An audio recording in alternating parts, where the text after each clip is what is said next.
give off water vapor, which is a gas. So we can see that increasing the temperature can also change the state of matter. All matter is composed of much smaller particles. In solids, such as an ice cube, the particles are packed closely and tightly together. In liquids, such as water, the particles are spread a little bit further apart than they are in a solid. In gases, such as water vapor, the particles are spread out with a lot of space between them. The particles also move fast, colliding with one another. Summary: matter is anything that occupies space and has a mass. Matter can exist in one of three forms: solid, liquid, or gas. A change in the temperature will cause a change in the state of matter. ठीक है, ये समझ में आ गया आप लोगों को?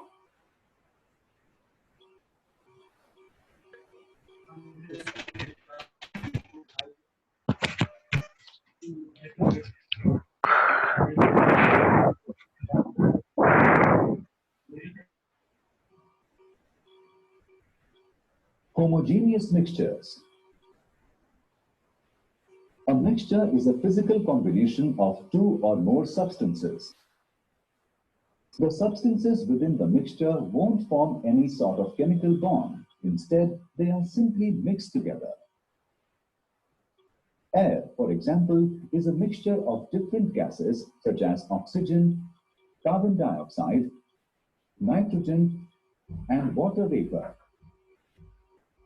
A solution, an example of which could be made by completely dissolving table salt in distilled water, is also a mixture.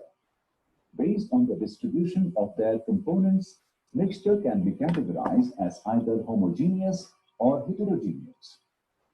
In this session, we'll limit our focus to homogeneous mixtures. A homogeneous mixture is one in which the components are uniformly distributed throughout the mixture. In other words, everything will be the same throughout.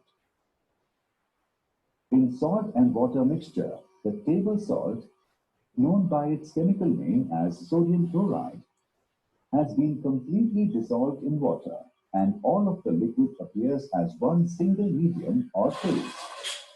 If we were to use a dropper and sample some of the solution from any part of the beaker, it will have the same composition of water and salt, and it will have the same properties, including the salty taste. All solutions are homogeneous mixtures. Many solutions are in the form of liquids, such as sugar solution, which is a mixture of sugar and water. Vinegar, which is a mixture of acetic acid and water, is also a homogeneous solution. But homogeneous mixture of gases also can form solutions. Air is a homogeneous mixture of gases, making it a gaseous solution. Homogeneous mixture of solids can even be solutions. One example is stainless steel, which is a mixture of iron, chrome, and nickel. Summary: a mixture is a physical combination of two or more substances.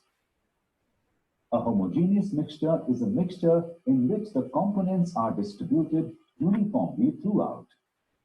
All solutions are generally homogeneous mixtures. ये clear है सबको homogeneous mixture के बारे में? Reply anyone? Supriya? चलो, आवाज में कोई प्रॉब्लम नहीं है क्या? No sir. No sir. चलो ठीक है, समझ में आ रहा है? Yes sir. Third part, Heterogeneous mixtures. A mixture is a physical combination of two or more substances. The substances within the mixture won't form any sort of chemical bond. Instead, they are simply mixed together. Based on the distribution of their components, Mixtures can be categorized as either homogeneous or heterogeneous. In this session, we'll concentrate only on heterogeneous mixtures. A heterogeneous mixture is one in which the components are not uniformly distributed throughout. Heterogeneous mixtures consist of visibly different parts or phases. We can see an example of this if we pour some vinegar and olive oil into a beaker. Although both are liquids, they won't blend together. Instead, the olive oil. देखो बच्चों, heterogeneous mixture में सबसे खास point क्या होता है? Separate boundary दिखती है, दोनों कंपोनेंट के बीच में क्या दिखती है? Separate visual boundary. जबकि होमोजेनियस मिक्सचर में क्या होता है? यही विजुअल बाउंड्री नहीं होता है।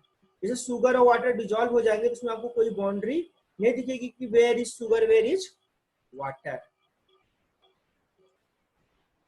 Oil will be distinctly separate from the vinegar, इसलिए हेट्रोजेनियस मिक्सचर का showing example. two distinct phases. If we sample from the top of the mixture, we get only olive oil. But if we take the sample from the lower part, we get only vinegar. If we mix sand with water in a beaker, the result will be another heterogeneous mixture. After some time, the larger sand particles will settle at the bottom, forming two phases in the mixture. If we mix two liquids, such as oil and water, we create an emulsion, a type of heterogeneous mixture made up of two liquids that won't blend. A suspension is a heterogeneous mixture composed of a solid and a liquid. An example of a suspension is a mixture of soil and water. A gas and liquid mixture, such as the carbon dioxide in the water used for soft drinks, is a heterogeneous mixture. Smoke is a heterogeneous mixture of gases and solid particles. Summary: a mixture is a physical combination of two or more substances. A heterogeneous mixture is one in which the components are not uniformly distributed throughout.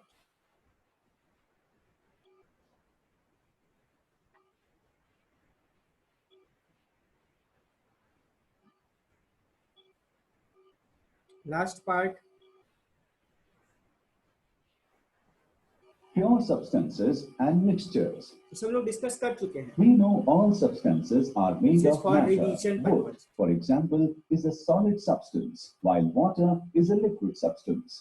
All of this matter is made up of atoms and molecules. Depending upon the kinds of particles in its composition, matter can be classified as either pure or a mixture. A pure substance is matter that's composed of only one type of particle. Salt is categorized as pure because it contains only one kind of particle, salt. Distilled water is also a pure substance because it is made up of only water molecules. An element is composed of only a single kind of atom, making it a pure substance. A chunk of gold is composed of only gold atoms. Compounds are also pure substances. A compound is composed of two or more elements in a specific ratio. Water, for example, is a compound. It is made up of two elements, hydrogen and oxygen, that are combined in a 2-to-1 ratio. This means two hydrogen atoms are bonded to one oxygen atom, and that for every two atoms of hydrogen, there will be one atom of oxygen. This and only this combination will produce water. When two hydrogen atoms bind with two oxygen atoms, the compound will no longer be water. Instead, hydrogen peroxide, another pure substance, will be formed.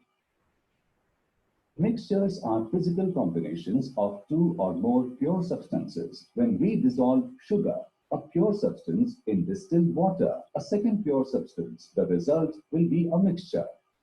We can further define a mixture as a substance consisting of different atom types that are not chemically bonded. In our sugar solution, the water and sugar are not bonded chemically, so they can be separated by a physical means such as the process of evaporation. Summary. Pure substances are made up of only one kind of particle.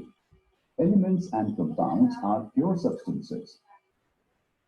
Mixtures are a combination of two or more pure substances that can be separated using physical methods.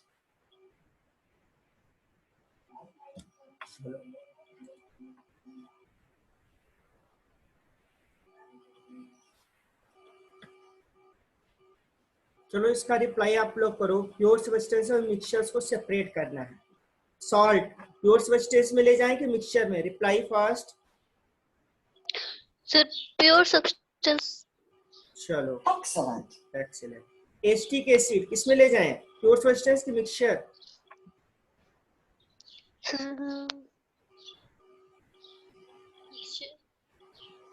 Acetic acid formula होता है CH3COOH, fixed ratio में है ना, तो ये pure substance ही ना होगा। Try again. Yes, sir. Try again. ये प्योर सब्सटेंस नहीं ले रहा है, मिक्सचर है। Excellent. ओ मतलब एक एस्टिक एसिड प्योर फॉर्म में नहीं है, वाटर में डिसॉल्व है, इसलिए ऐसा है बेटा। ठीक है, सॉल्यूशन है ये। सॉल्यूशन क्या होता है? कोई भी होमोजेनियस मिक्सचर होता है। ठीक है, समझ आ रहा है? पूछा राहुल। Sand Yes, sir. किसमें ले जाएं? मिक्सचर में कि प्योर सब्सटेंस में? Mixture. Excellent. Distil water? Pure substance. Excellent. Gold? Pure substance. Excellent. Vinegar? Mixture. Excellent. चलो ठीक है, दैट्स गुड। अब हम लोग सेकेंड पार्ट में आते हैं। ठीक है, चैप्टर काफी लंबा है, इंपॉर्टेंट है, और मैंने सेकेंड पार्ट और थर्ड पार्ट की क्लासेस भी ले चुका हूँ। चलो ये सब क्या है? Second part.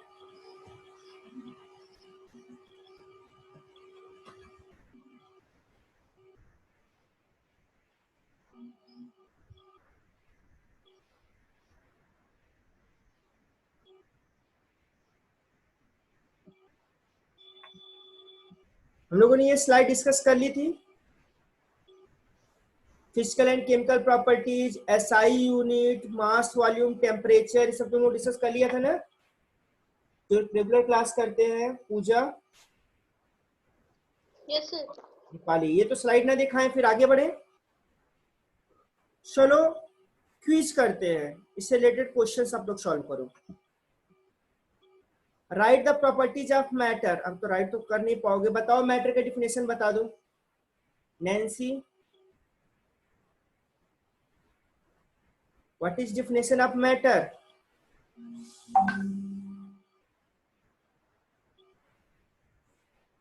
एनीबॉडी? पूजा बताओ Yes, sir. मैटर का Sir. डिफिनेशन। हाँ, Sir, matter is a substance that क्या हुआ?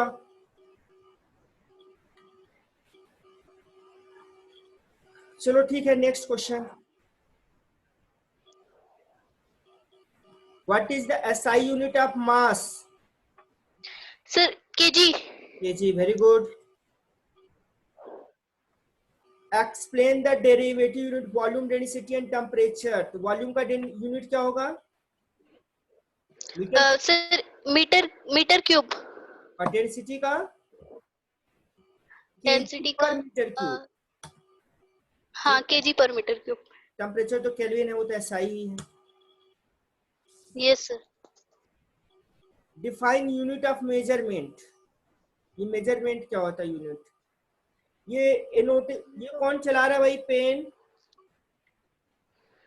ये उसको इरेज कर दो बेटा स्क्रीन से, जिसने भी किया है, नहीं तो फिर मुझे प्रॉब्लम होगी। इसको इरेज करो जल्दी फटाफट।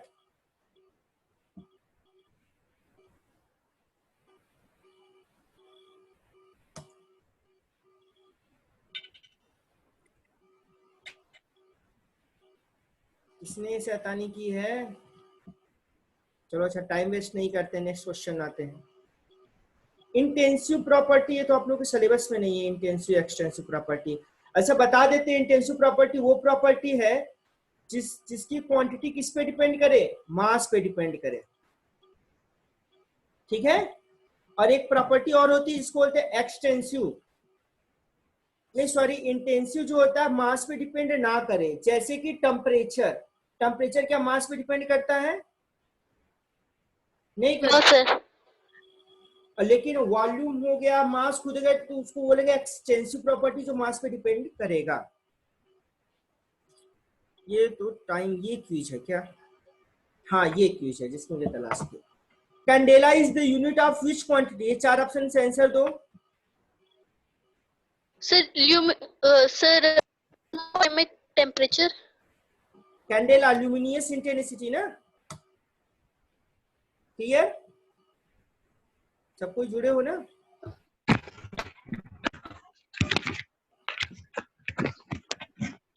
ये कौन है भाई जिसका स्पीकर चालू? राहुल बेटा स्पीकर बंद कर लो। या बंद हो गया। बेटा वीडियो क्लोज कर लो तुम। Next question, the unit of normality is, normality की यूनिट कौन बताएगा? आशुतोष बोलो नॉर्मेलिटी की unit.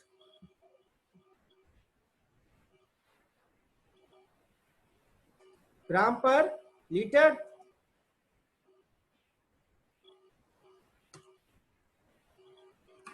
The atomic weight of substance is expressed in, atomic weight of substance किसमें एक्सप्रेस करते हैं हम लोग? एएमयू में, atomic mass unit.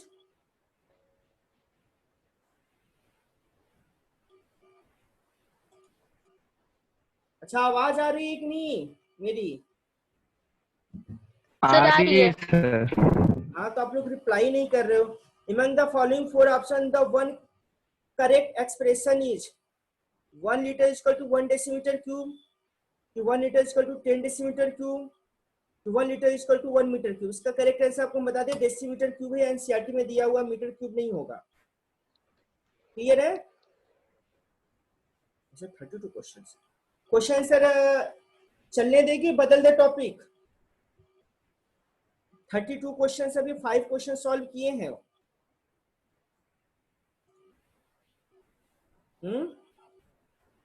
The one correct SI unit is density का, फोर्स का, प्रेशर का, अमाउंट ऑफ सब्सटेंस का। तो देखो अमाउंट ऑफ सब्सटेंस मोल होता है, मोल पर लीटर नहीं होता, तो गलत हो गया। फोर्स का न्यूटन एसआई नहीं होगा। हाँ बोलो पूजा, आप आंसर बोल रहे थे बेटा, आंसर बताओ इसका। ऑप्शन, हाँ कौन बोला बेटा अभी? Option A, option A is the incorrect option. Density in KG meter cube यही होना चाहिए था SI unit. Sir the amount of substance बेटा मोल होगा, मोल पर लीटर नहीं होना चाहिए ना। यहाँ पर लीटर भी दिया हुआ है, वो मोलेरिटी का होता है। Yes sir. यहाँ कुछ गड़बड़ी है आंसर में, हमें यहाँ सबसे डेंसिटी केजी पर मीटर क्यूब ही होना चाहिए, क्योंकि ये सब ये डेरिवेटिव यूनिट है। चूंकि बात ये कि ये एसआई यूनिट नहीं है, डेरिवेटिव यूनिट है। यहाँ पे लीटर वर्ड नहीं होना चाहिए था, बस मोल होना चाहिए था। क्लियर? तो कुछ समझ में आ रहा है? यहाँ पे ये लीटर नहीं होगा, ठीक है, केवल मोल होगा। नेक्स्ट,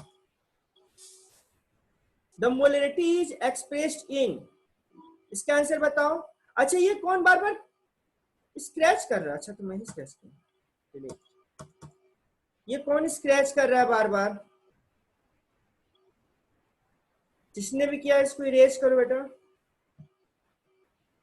ठीक है। नेक्स्ट, लास्ट 10 मिनट बचा है, सारे न्यूमेरिकल सॉल्व करने हैं ऑब्जेक्टिव, ठीक है। The SI unit of molar heat capacity, अभी मोलर हीट कैपेसिटी आप लोग नहीं पढ़े होंगे, तो मोलर में इस मोल की यूनिट होनी ही चाहिए। हीट कैपेसिटी क्या होगी? जो हीट को एब्जॉर्ब मतलब होल्ड करने की जो क्षमता होती है उसको बोलते हैं कैलोरी पर केल्विन या कैलोरी पर मोल। इसका आंसर क्या होना चाहिए? किलो कैलोरी पर मोल।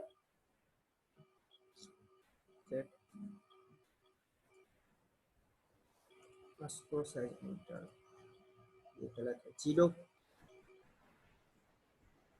जूल पर केल्विन पर मोल। एक्चुअल में हम जूल लेंगे, कैलोरी भी यूनिट होती है एनर्जी के, लेकिन जूल को हम स्टैंडर्ड मानते हैं, SI unit. Clear?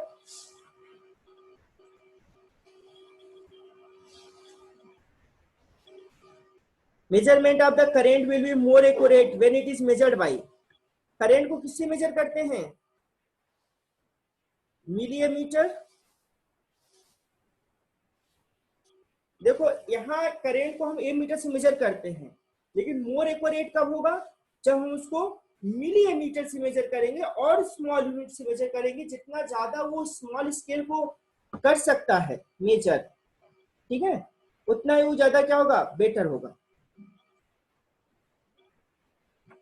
What is the relation between Kelvin and degree centigrade? इसका आंसर दो जागृति।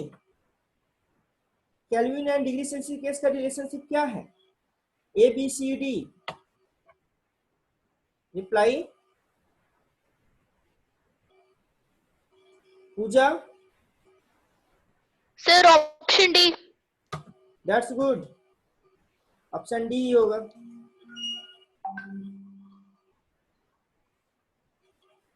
चलो, is the unit of concentration. Concentration unit क्या होगी? आप क्वेश्चन मोल पर लीटर होगी, इसमें कोई डाउट नहीं, क्योंकि मोलेरिटी है। Ionic product of water is expressed in. Ionic product of water मतलब जो उसमें आयन डिजॉल्व होते हैं, कौन से आयन होते हैं? H+OH minus ion. ठीक है, कोई और क्लास शुरू होने वाली है क्या? देखो एरर हो गया। मोल पर मोल स्क्वायर लीटर स्क्वायर। अच्छा, ये कैसे निकाला होगा? अच्छा, ये आयनिक प्रोडक्ट है, जैसे कि H2O होता है। H2O क्या बनाता है? H+ और OH माइनस। तो फार्मूला होता है KW = concentration of H+ ion, concentration of OH minus ion divided by concentration of H2O। H क्या होगा? H2 को तोड़ोगे तो कितनी H निकलेंगे? 2H। H+ आयन का स्क्वायर होगा, इसलिए यहाँ पे मोल स्क्वायर लीटर स्क्वायर आता है। लीटर क्या माइनस है 2, जस्ट डबल हो जाता है। ठीक है। From the following option the correct decreasing order of the unit nanometre, fermi, angstrom, attometre, इन सब का ऑर्डर सेट करना है बेटा। तो आप जानते हो एंगस्ट्रॉम 10⁻10 होता है, नैनो 10⁻9 होता है, फर्मी 10⁻15 होता है, और ये एटोमीटर शायद 10⁻18 होता है। तो सबसे कम कौन सा होगा? आपका एटोमीटर होगा। ठीक है, पहले नैनोमीटर आएगा, फिर एंगस्ट्रॉम आएगा, फिर फर्मी आएगा, एटोमीटर आएगा। पूजा समझ में आ रहा है ना बेटा? हाँ देखो, यही ऑप्शन है करेक्ट, ये आपको लर्न करना पड़ेगा। The two substances X and Y combine to form a substance Z with the release of heat, and the properties of Z are different from those of X and Y. Then the substance Z is, substance Z क्या होना चाहिए? Compound. Compound होना चाहिए। देखते हैं compound, that's good. The accuracy of an observation made with an instrument depends upon its skill and care. यही होना चाहिए। आपके पास कितना ज्यादा स्किल है और आप कितने केयर से करते हो, तो इंस्ट्रूमेंट पे भी डिपेंड करेगा बेटा। यानी ए और बी दोनों पे होना चाहिए। क्यों? दोनों पे डिपेंड करेगा, आपकी स्किल पे, और आप कितना आपका इंस्ट्रूमेंट सोफिस्टिकेटेड है, मेजर करने के लिए उतना ही एक्यूरेट रीडिंग आप ला पाओगे। From the following option the one smallest unit refers to. Smallest unit बताओ इसमें पूजा। सी। एंगस्ट्रॉम नहीं, फर्मी होगा ना। डी देखो, 10⁻15 मीटर है, एंगस्ट्रॉम 10⁻10 है, मिलीमीटर 10⁻3 है। From the following option the correct decreasing order for the unit nanometre, fermi angstrom and attometre each. ये क्वेश्चन रिपीटेड है। डिक्रीजिंग ऑर्डर, डिक्रीजिंग ऑर्डर मतलब सबसे कम वाला पहले लेंगे, यही होगा सी। देखो या correct repeated question. 1 nanometer is equal to, ये तो रिप्लाई कर लोगे आप, बताओ। ABC, D. That's correct. अरे सॉरी, सेंटीमीटर है ना, 10⁻⁷ हो जाएगा बेटा। यहाँ पे मीटर है कि सेंटीमीटर, इस बात का भी ध्यान देना है। समझ में आ गया? आप 1 मीटर बराबर कितने सेंटीमीटर? 100 सेंटीमीटर। और 10⁻⁹ मीटर है तो उसको क्या बोल देंगे? 10⁻⁷ सेंटीमीटर। इतना समझ में आ रहा है कि नहीं? Last 2 minutes. The authenticity of an observation made from an instrument depends upon its, किस पे डिपेंड करेगा किसी ऑब्जर्वेशन की ऑथेंटिसिटी? उसकी एक्यूरेसी। Sir accuracy. हाँ, एक्यूरेसी होना चाहिए। That's correct.